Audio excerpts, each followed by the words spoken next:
Hello friends, स्वागत है एक बार फिर से आप सभी का कॉन्सेप्ट क्लासेस में। दोस्तों, उम्मीद करता हूँ मस्ती चल रही है आप लोगों की भरपूर, लेकिन उसके साथ पढ़ाई भी करना जरूर। तो पढ़ाई करने के लिए मैं आ गया हूँ आप सभी के सामने क्लास 9th अलजेब्रा का चैप्टर नंबर 1 सेट्स का लेक्चर नंबर 3 लेकर। और इस लेक्चर में हम सीखेंगे एक्सरसाइज 1.3। लेकिन एक्सरसाइज 1.3 से करने से पहले हमें कुछ कॉन्सेप्ट सीखने पड़ेंगे, हमें कुछ तैयारियां करनी पड़ेंगी। वो कॉन्सेप्ट्स क्या है, वो तैयारियां क्या करनी है हमें, चलिए देखते हैं। सबसे पहले हमें सीखना पड़ेगा वेन डायग्राम। अब वेन डायग्राम क्या होता है भाई? वेन डायग्राम ऐसी चीज है, क्या एक ऐसा डायग्राम है जिसके जरिए से, जिसके द्वारा through which we express sets. ठीक है, मान लीजिए हमारे पास एक है सेट ए। सेट ए में हमने लिया है नंबर्स फ्रॉम 1 2 3 4 एंड 5। ठीक है, तो आप इसको हम वेन डायग्राम के थ्रू रिप्रेजेंट करेंगे।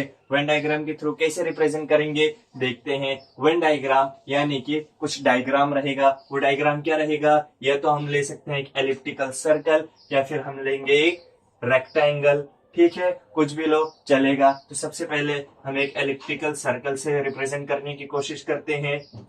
हम कैसे करेंगे? देखो, ये है सेट ए। तो हम इस एलिप्टिकल सर्कल के कहीं पे भी एक नाम दे देंगे एक, ताकि पता चले कि इसके अंदर जो भी एलिमेंट्स हैं वो सेट ए के एलिमेंट्स हैं। ठीक है, अब क्या करने का? सेट ए में जितने भी एलिमेंट्स हैं वो लिख दो। 1 2, कॉमा नहीं लिखोगे तो भी चलेगा, 3 4 एंड 5। ठीक है, ये हो गया हमारा वेन डायग्राम। ठीक है, अब अगर हमें दिया है सेट बी, सेट बी क्या दिया रहेगा? सेट बी अगर हमें दिया है, कुछ नंबर्स दिए रहेंगे 2 4 6 8 एंड 10। ठीक है, तो इसको कैसे रिप्रेजेंट करेंगे?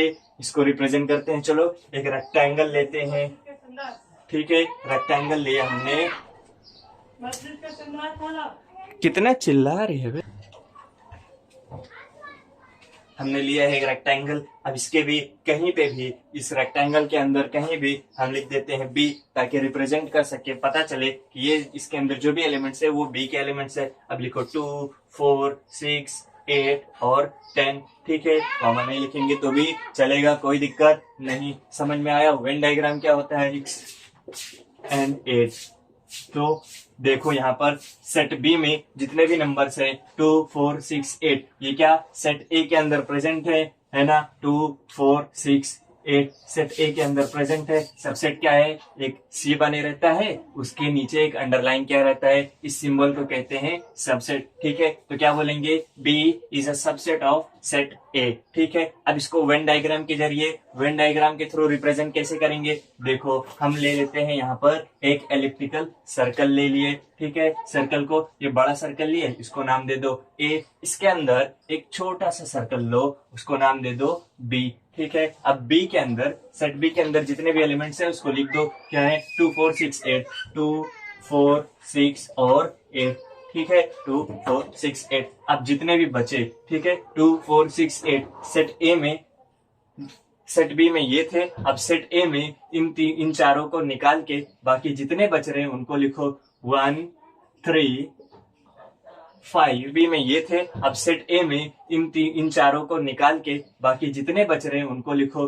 1 3 5 7 9 एंड 10। ठीक है, अब यहां देखो, सेट ए के अंदर ही सेट बी है, मतलब सेट ए में कौन कौन से नंबर है? आई 1 2 3 4 5 6 7 8 9 10। ठीक है, सेट ए के अंदर ये सारे नंबर्स आ गए। और सेट बी कहाँ है? यहाँ पर है। सेट बी के अंदर क्या रहनी चाहिए? 2 4 6 8 है, 2 4 6 8। ठीक है, समझ में आया? ये था हमारा सबसेट। अब देखते हैं यूनिवर्सल सेट क्या होता है। यूनिवर्सल सेट क्या होता है? देखो, यूनिवर्सल सेट वो सेट होता है जो कि सबसे बड़ा रहता है। यूनिवर्सल सेट क्या रहता है? सबसे बड़ा रहता है। इससे बड़ा कोई सेट हो ही नहीं सकता। यानी कि यूनिवर्सल सेट के अंदर सारे सेट्स आ जाएंगे। और यूनिवर्सल सेट को मोस्टली रिप्रेजेंट किया जाता है कैपिटल यू से, और इसके लिए वेन डायग्राम बनाया जाता है rectangle.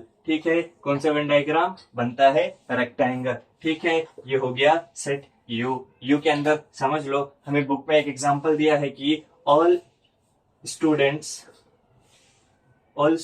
Of school who play of a school who play cricket. ठीक है, आजकल सब लोग क्रिकेट खेलते हैं, सबको एकदम क्रिकेट का क्रेज मचा हुआ है, लेकिन सभी लोग उस क्रिकेट के टीम में सिलेक्शन कर पाते हैं क्या? नहीं। तो सब सेट हो गया, सॉरी यूनिवर्सल सेट हो गया। सभी बच्चे एक स्कूल के समझ लो 50 बच्चे क्रिकेट खेलते हैं, लेकिन उस स्कूल के क्रिकेट टीम में सभी 50 बच्चों का सिलेक्शन होगा क्या? नहीं होगा। सिलेक्शन होगा कुछ 11 या 15 बच्चों का। ठीक है, तो एक यूनिवर्सल सेट हो गया। यूनिवर्सल सेट के अंदर एक सेट बनेगा, वो बनेगा क्या? Students in team. ठीक है, टीम के अंदर, क्रिकेट टीम के अंदर students who are players of cricket team. ठीक है, क्रिकेट टीम के प्लेयर्स जो भी हैं वो स्टूडेंट्स। समझ में आया? यूनिवर्सल सेट क्या? एकदम बड़ा वाला सेट, इसमें सारे बच्चे जो क्रिकेट खेलते हैं वो आगे, और उसका सब सेट एक छोटा वाला सेट क्या? जिसमें सिर्फ वो बच्चे आए जो क्रिकेट टीम के प्लेयर्स हैं। समझ में आया? ये था यूनिवर्सल सेट। अब इसके बाद है complement of a set. Complement of a set क्या होता है? देखो, कॉम्प्लीमेंट का मतलब होता है उल्टा। कॉम्प्लीमेंट ऑफ सेट मतलब सेट का उल्टा हो जाएगा। ठीक है, मान लीजिए कि हमारे पास एक सेट यू है। यू में है कितने? 1 2 3 4 5 6 7 8 9 एंड 10। ये सारे नंबर्स आए यूनिवर्सल सेट में, सबसे बड़े वाले सेट में। और उसके बाद हमें एक सेट दिया है सेट ए। सेट ए क्या दिया हुआ है? सेट ए में सिर्फ आएगा 2 4 6 8 एंड 10। ठीक है, समझ में आया? एक यूनिवर्सल सेट था जिसमें 1 to 10 आए। सेट ए है, 2 4 6 8 10 आया। अब हमें करना है ए का कॉम्प्लीमेंट निकालना है। देखो, ए लिखिए, ए के ऊपर एक डैश डाले, तो ये इसका मतलब होता है ए का कॉम्प्लीमेंट, यानी कि ए कॉम्प्लीमेंट। ए कॉम्प्लीमेंट में कौन कौन से नंबर रहेंगे? देखो, ए में जो नंबर्स आ गए उन नंबर्स को छोड़ के बाकी जितने नंबर्स यूनिवर्सल सेट में है वो आएंगे ए कॉम्प्लीमेंट। मतलब क्या? कॉम्प्लीमेंट का मतलब होता है उल्टा। तो ए में जितने नंबर आए उनको छोड़ दो, बाकी जो बच रहे हैं वो क्या बच रहा है? 1 3 5 7 9। तो ये क्या हो जाएंगे? ए कॉम्प्लीमेंट में आएंगे क्या? 1 3 5 7 एंड 9। समझ में आया? अब इसको वेन डायग्राम के थ्रू रिप्रेजेंट कैसे करेंगे? देखो, एक हमने यूनिवर्सल सेट बनाना है। चलो, यूनिवर्सल सेट बन गया, नाम दे दो यू। ठीक है, एक गोल सा बना लो सेट ए। ठीक है, एक सर्कल ले लिए सेट ए का। सेट ए में कौन कौन से नंबर हैं? 2 4 6 8 और 10। ठीक है, अब यहां पर ले लो ए का कॉम्प्लीमेंट। ओके, ए कॉम्प्लीमेंट में कितने नंबर है? 3 5 7 9। वो लिख लो, 1 3 5 7 9। अब देखो, यूनिवर्सल सेट में क्या था? 1 2 3 4 पूरे 10 तक थे। यूनिवर्सल सेट में आया क्या? 1 2 से 10, 1 2 3 4 5 6 7 8 9 10। यूनिवर्सल सेट में पूरे आगे 10 नंबर्स। ठीक है, एक रेक्टेंगल क्या है? यूनिवर्सल सेट है, उसके अंदर सेट ए क्या दिया हुआ है? 2 4 6 8 2 4 6 8 एंड 10। ठीक है, यूनिवर्सल सेट, सॉरी सेट ए में ये नंबर्स आ गए। ए कॉम्प्लीमेंट में क्या रहना चाहिए? 1 3 5 7 9 है क्या? A complement 1 3 5 7 9। ठीक है, समझ में आया? अब करते हैं, शुरू करते हैं एक्सरसाइज 1.3 का क्वेश्चन नंबर 1। क्वेश्चन नंबर 1 क्या दिया हुआ है? क्वेश्चन नंबर 1 दिया हुआ है कि देखो, 1 2 3 4 चार सेट्स दिए हुए हैं, उसके बाद हमें कुछ स्टेटमेंट्स दिए हुए हैं। अब पूछा है कि ये स्टेटमेंट्स ट्रू है या फॉल्स है। तो पहले स्टेटमेंट क्या है? C is a subset of B, मतलब सी के सारे एलिमेंट्स बी में रहने चाहिए, तो हो जाएगा C is a subset of B. C में कौन कौन से एलिमेंट्स है? सी में देखो बी और डी है, तो बी में है क्या बी और डी? ठीक है, सिर्फ डी है, बी नहीं है, तो पहले स्टेटमेंट रहेगा फॉल्स। ठीक है, और उसके बाद सेकेंड स्टेटमेंट में क्या? A is a subset of D, मतलब ए के सारे एलिमेंट्स डी में रहने चाहिए, है क्या? ए में देखो क्या है? A B C D E, और डी में क्या है? सिर्फ ए और ई मैच कर रहे, बाकी ये तीनों नहीं है, मतलब ये स्टेटमेंट भी है फॉल्स। थर्ड स्टेटमेंट दिया है d is a subset of B, मतलब डी के सारे एलिमेंट्स बी में रहने चाहिए। डी में क्या है? ए ई, और बी में क्या है? बी में ई है, ए नहीं है, ये भी स्टेटमेंट रहेगा फॉल्स। ओके, अब क्या बचा? Fourth statement, D is a subset of A, मतलब डी के सारे एलिमेंट्स ए में रहने चाहिए। क्या है डी में, ए ई, और ए में क्या है, ए और ई है क्या, हाँ है, बिल्कुल है, तो ये स्टेटमेंट रहेगा true.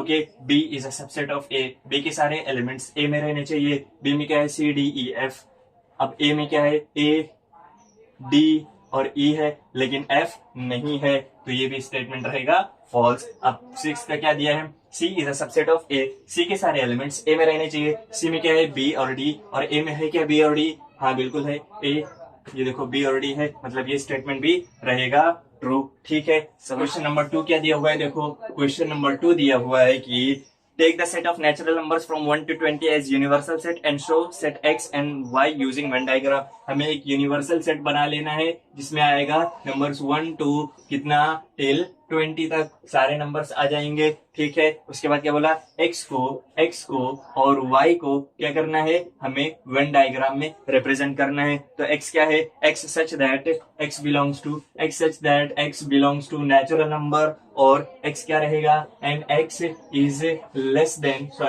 Is greater than 7 and less than 15। Okay, तो क्या बनेगा, x क्या बनेगा, देखो x बनेगा ग्रेटर से 7 से ग्रेटर रहना चाहिए और नेचुरल नंबर रहने चाहिए, मतलब क्या बनेगा, 8 9 10 11 12 13 एंड 14। 15 ले सकते हैं क्या, नहीं, क्यों, 15 से छोटा है। ठीक है, समझ में आया। अब y क्या रहेगा, y देखो क्या है, y such that y belongs to natural number and y is prime number from 1 to 20। y भी एक नेचुरल नंबर रहना चाहिए, लेकिन y 1 to लेके 20 के बीच के प्राइम नंबर्स रहने चाहिए। प्राइम नंबर्स क्या होते हैं, जो खुद के टेबल में आए और 1 के टेबल में आए। तो ऐसे कौन कौन से नंबर है 1 to 20 के बीच में, वो है 3 5 7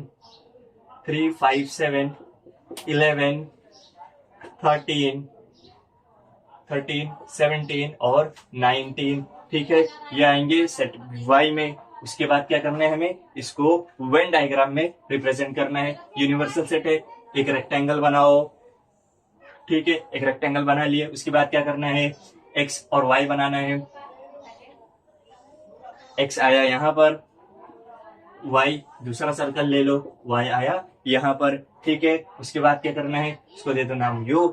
x में क्या क्या रहना चाहिए, 8 9 10 11 12 13 14, क्या आएगा, 8 9 10 11 12 13 और 14। ठीक है, और y में क्या रहना चाहिए, 3 5 7 11 13 17 और 19। ठीक है, समझ में आया, क्या रहेगा, 3 5 7 11, यहाँ देखो 11 13 दोनों में आ रहा है, तो हम क्या करेंगे, हमको करना रहेगा सर्कल इस तरीके से, दोनों सर्कल इस तरीके से बनाओ, क्या दोनों सर्कल इस तरीके से बनाओ कि कुछ नंबर्स दोनों में शेयर हो जाएं। तो नंबर्स दोनों में क्या शेयर हो रहे हैं, ये देखो, ये है x और ये है y, दोनों में शेयर कौन कुछ नंबर्स हो रहे हैं, हो रहा है 11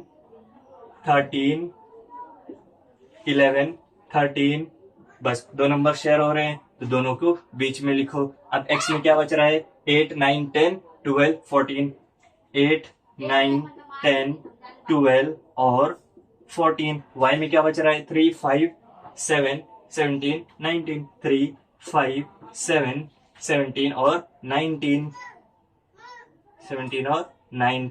ओके, समझ में आया। बचे हुए कितने नंबर्स हैं, बचे हुए नंबर्स देखो, 1 2 आया क्या, नहीं, 2, फिर 3 5 6 7 आ गया है, हाँ, 8 आया नहीं, 3 भी आ गया है ना, 3 नहीं आएगा इसमें। उसके बाद क्या, चलो 5 भी आ गया, 5 भी नहीं आएगा। फिर 6 आ गया क्या, 6 नहीं आया, 6 आ जाएगा यहाँ पर। 7 आ गया है, 8 नहीं आया, 8 आ गया है यहाँ पर नहीं आएगा। फिर 9 भी आ गया है, 10 भी आ गया, 11 12 13 14 भी आया है। 15 आया क्या, नहीं, तो 15 लिख दो। 16 आया क्या, नहीं, 16 लिखो। 17 आ गया क्या, हाँ आ गया। 18 नहीं आया, लिख दो 18। 19 आ गया है, नहीं लिख सकते नीचे।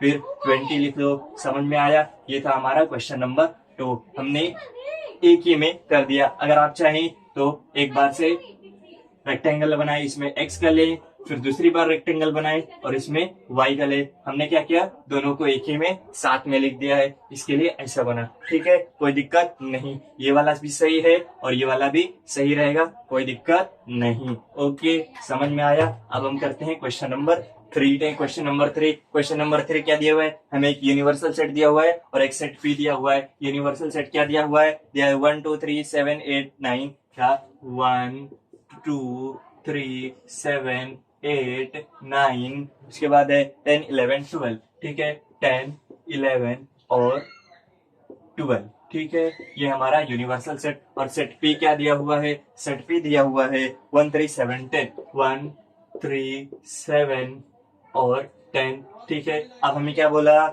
Show set u p and p complement by Venn diagram. हमें क्या करना है, यू को, पी को और पी कॉम्प्लीमेंट को एक वेन डायग्राम से रिप्रेजेंट करना है। मतलब हमें पी कॉम्प्लीमेंट भी फाइंड करना पड़ेगा। पी कॉम्प्लीमेंट क्या होता है, पी कॉम्प्लीमेंट मतलब पी का उल्टा, मतलब पी में जो एलिमेंट्स है उनके अलावा यू में कौन कौन से एलिमेंट्स है वो आ जाएंगे पी कॉम्प्लीमेंट में। ऐसे कौन कौन से हैं, देखो 1 3 7 10 तो आ गया, मतलब 1 3 7 10 क्या आएगा, पी कॉम्प्लीमेंट में नहीं आएगा। बाकी जो बचे हैं वो आ जाएंगे पी कॉम्प्लीमेंट में। क्या बचा है, 2 7 7 तो आ गया है, 7 नहीं आएगा। क्या 2 8 9 11 12, 2 8 9 11 एंड 12 आ जाएगा पी कॉम्प्लीमेंट में। इसको शो करना है वेन डायग्राम में। वेन डायग्राम में यूनिवर्सल सेट है, सबसे पहले बनाएंगे यूनिवर्सल सेट, एक रेक्टेंगल, फिर यहाँ पे बना लो पी।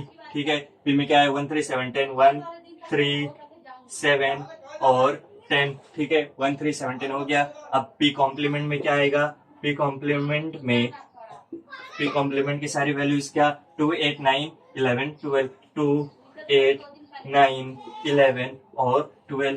ठीक है, देखो ये सारे यूनिवर्सल सेट के सारे नंबर्स आ गए क्या, 1 2 3 7 8 9 10 11 12 आए क्या, हाँ 1 2 3 7 8 9 10 11 12 सब आ गए। ये हमने कर दिया पहला क्वेश्चन सॉल्व। क्या क्वेश्चन 3 का पहला क्वेश्चन सॉल्व हो गया। दूसरा क्वेश्चन क्या दिया हुआ है कि वेरीफाई करो कि पी कॉम्प्लीमेंट का कॉम्प्लीमेंट क्या, दूसरा क्वेश्चन दिया है वेरीफाई पी कॉम्प्लीमेंट का कॉम्प्लीमेंट इक्वल टू पी। ठीक है, इसका मतलब क्या हुआ, देखो अगर हम पी कॉम्प्लीमेंट देखें तो क्या है, पी कॉम्प्लीमेंट है 2 8 9 12 और 11। ठीक है, 2 8 9 11 12। ठीक, तो पी कॉम्प्लीमेंट का कॉम्प्लीमेंट मतलब पी कॉम्प्लीमेंट में से सारे नंबर्स हटा दो जो यूनिवर्सल सेट में क्या है, 2 8 9 11 12, 2 8 9 11 12 है ना, 2 8 9 11 12। इनको छोड़ के जो नंबर्स बच रहे हैं वो देखो क्या बच रहे, 1 3 7 10, 1 3 7 10। मतलब पी कॉम्प्लीमेंट का कॉम्प्लीमेंट निकाले। ठीक है, इसमें आ जाएगा क्या, 1 3 7 और 10। ठीक है, अब यहाँ देखो पी कॉम्प्लीमेंट का कॉम्प्लीमेंट और पी दोनों इक्वल है, सेम है। इसका मतलब क्या लिख सकते हैं, हम लिख सकते हैं पी कॉम्प्लीमेंट का कॉम्प्लीमेंट इक्वल टू पी।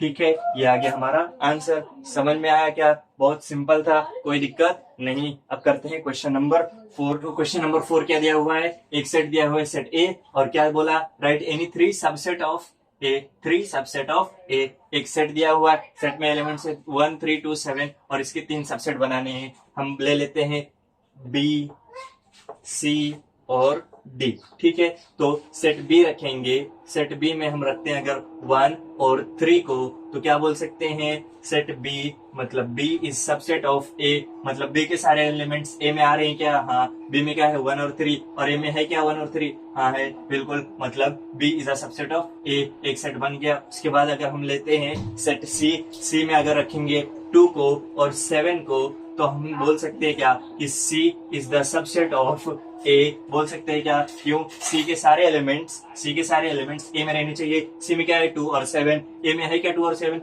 हाँ है 2 और 7 है, मतलब ये स्टेटमेंट भी हो गया राइट। उसके बाद तीसरा सेट लेते हैं, अगर तीसरे सेट में सेट डी में 1 और 2 को रखेंगे, 1 और 2 को रखेंगे, तो हम बोल सकते हैं क्या कि D is a subset of A, हाँ बोल सकते हैं। क्यों बोल सकते हैं, क्योंकि डी के सारे एलिमेंट्स ए में रहनी चाहिए। डी में क्या है 1 और 2 और ए में है क्या 1 और 2, हाँ 1 2 है, मतलब ये स्टेटमेंट भी राइट है। ठीक है, समझ में आया। ये तो क्वेश्चन नंबर 4। अब करते हैं क्वेश्चन नंबर 5। क्वेश्चन नंबर 5 क्या दिया हुआ है, देखो write the subset relation between the sets. क्या? Write the subset relation between the sets.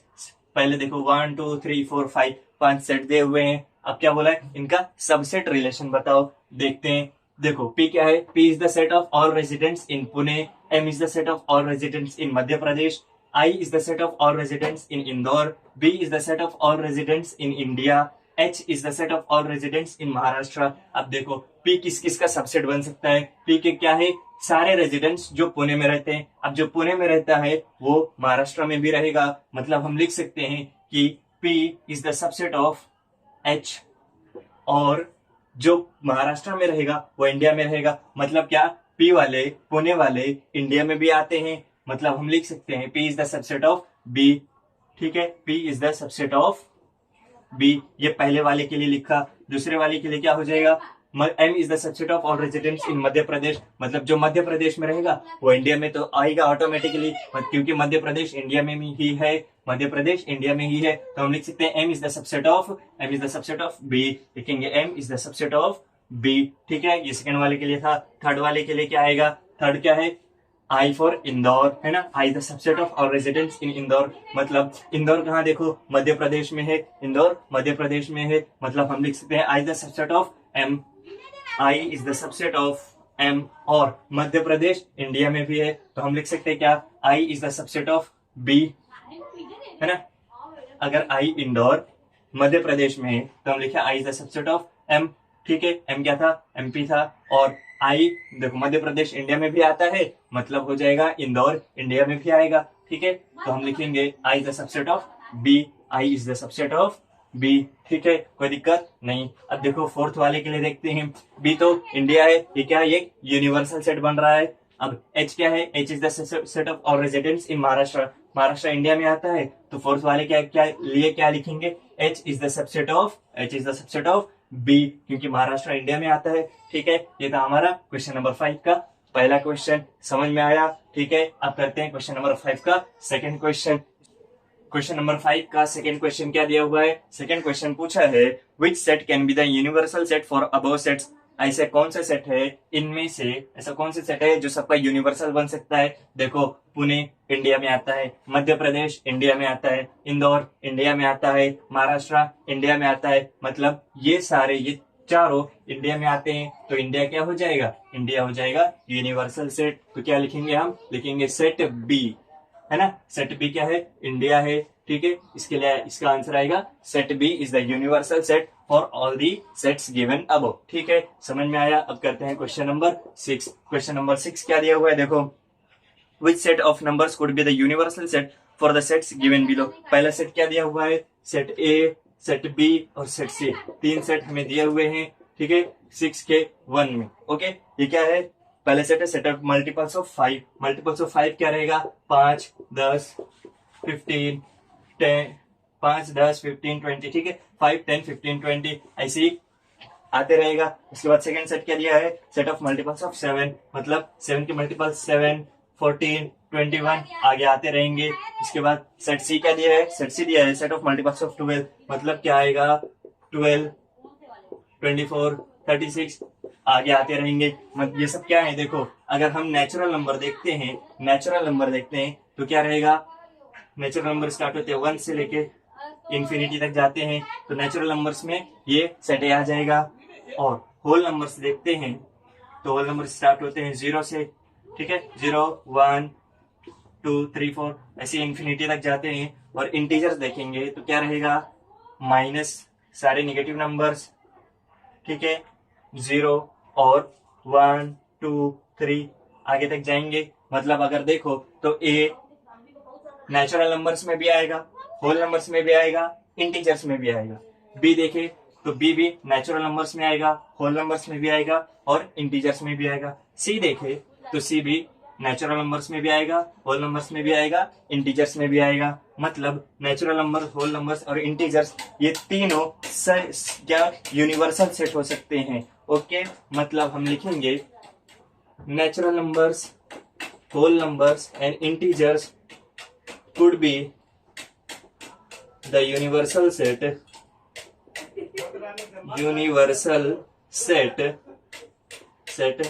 Of set A B and set C. ठीक है, समझ में आया? इसको अच्छे से लिख लेना।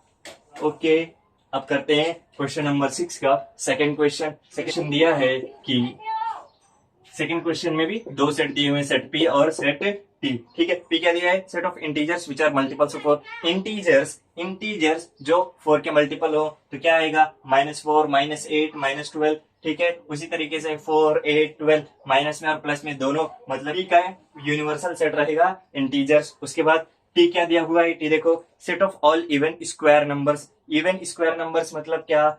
2 का स्क्वायर, 4 का स्क्वायर, जो भी स्क्वायर नंबर इवन रहे यानी कि 2 से डिविजिबल रहे वो तो क्या रहेगा? उसमें भी नेचुरल नंबर्स हो सकते हैं, होल नंबर्स रह सकते हैं, इंटीजर्स में भी आ सकता है। मतलब इसका भी आंसर क्या बनेगा? क्या? Natural number, whole number, integers could be the universal set of set. हम यहां लिखते हैं natural numbers, whole numbers and integers could be the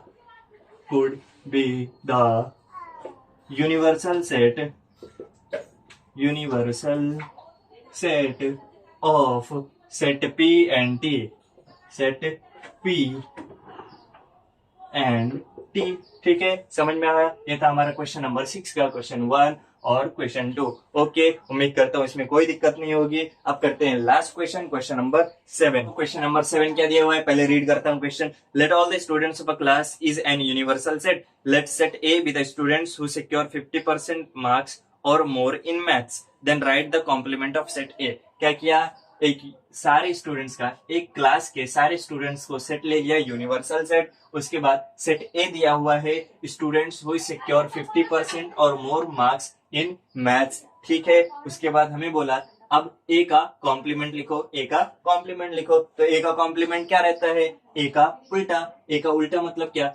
अगर ये सेट है कि स्टूडेंट जिन्होंने 50% और उससे ज्यादा मार्क्स स्कोर किया, तो इसका उल्टा क्या हो जाएगा? स्टूडेंट जिन्होंने 50% और उससे कम स्कोर किया। ठीक है, क्या हो जाएगा? स्टूडेंट्स हु सिक्योर 50% और लेस मार्क्स, 50% और लेस मार्क्स इन मैथ्स। ठीक है, यह है हमारा ए का कॉम्प्लीमेंट। ओके, समझ में आया? अब क्या करना है हमको? अगर हम चाहें, इसमें क्वेश्चन में तो दिया नहीं है, लेकिन अगर हम चाहें तो बेहतर रहेगा कि अगर इसका एक वेन डायग्राम भी बना ले। वेन डायग्राम बनाने के लिए सबसे पहले क्या करना पड़ता है? सबसे पहले एक यूनिवर्सल सेट बनाने का। यूनिवर्सल सेट कैसा? रेक्टेंगल से बनता है। यूनिवर्सल सेट में क्या? सभी स्टूडेंट्स आने चाहिए। और सेट ए बनाओ, सेट ए और सेट बी। ठीक है, ए और बी, ए में क्या रहने चाहिए? 50% और मोर, 50% और मोर मार्क्स वाले बच्चे। ठीक है, उसके बाद सॉरी बी नहीं रहेगा, यहाँ पे ए का कॉम्प्लीमेंट रहेगा ना। ए का कॉम्प्लीमेंट रहेगा। ए का कॉम्प्लीमेंट क्या है? 50% और लेस, है ना? 50% और लेस मार्क्स। और यूनिवर्सल सेट में क्या था? ऑल स्टूडेंट्स मतलब आधे बच्चे पास हुए 50% से और आधे बच्चे पास हुए लेस देन 50% से, तो आ गया दोनों। ठीक है, समझ में आया? ये था हमारा क्वेश्चन नंबर 7 एक्सरसाइज 1.3 का, जो कि था लास्ट क्वेश्चन। और इसी के साथ हमने खत्म कर दिया एक्सरसाइज 1.3। ठीक है, अब मिलेंगे नेक्स्ट वीडियो में, नेक्स्ट लेक्चर लेकर, एक्सरसाइज 1.4 लेकर, और उसके भी कॉन्सेप्ट सीखेंगे और ट्राई करेंगे कि सारा वीडियोस, सारे कॉन्सेप्ट्स और सारे एक्सरसाइज के क्वेश्चन एक ही वीडियो में कंप्लीट कर पाए। हमारा एम है कि हम maximum concept, maximum exercise, maximum questions in minimum time में आपको प्रोवाइड करें। ठीक है, तो इसी के साथ बने रहिए हमारे साथ। तब तक के लिए बाय बाय।